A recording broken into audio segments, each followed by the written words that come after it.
So hello friends, કેવી પટેલના બીજા વ્લોગમાં આપ સૌનું ખૂબ જ સ્વાગત છે। આજે પણ નાહી ધોઈને તૈયાર થઈ ગયા છે અસલ મજાના, અને ભગવાન માટે ફૂલ લઈ લીધું અને ભગવાનને અર્પણ કરી દીધું એ ફૂલ। આજે જમવાનું આપણે બનાવવાનું હતું, એટલે જમવાનું બનાવવાની તૈયારી કરવા માંડ્યા આપણે।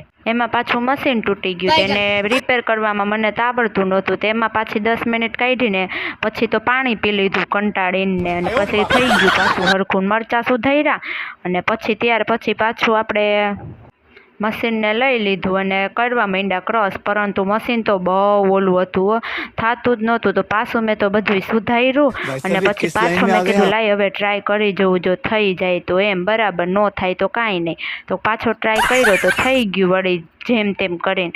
પછી પાછું બધું ક્રોસ કર્યું અને પછી વાટકીમાં કાઢતા કાઢતા તો લાગી ગયું પાછું આપણને, તો આપણા તો ભાઈ ગજ એવા પાછા।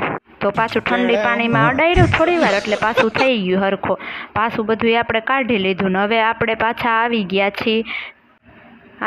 છીએ મોબાઈલમાં જોઈ લઈ પહેલાં કે કઈ રીતે થાય છે ને કઈ રીતે નહીં, જોઈ લો તમે પણ આવી રીતે બનાવાય।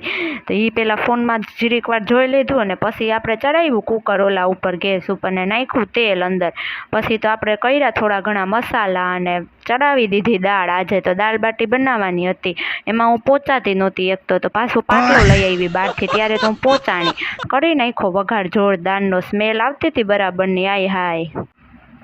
અને પછી આપણે કરી નાખ્યો જોરદારનો વઘાર અને હવે હલાવું છું હું, જેથી દાળ સારી થાય મારી અને ટેસ્ટી બને, એટલા માટે આપણે બધાય મસાલા નાખી દીધા અંદર।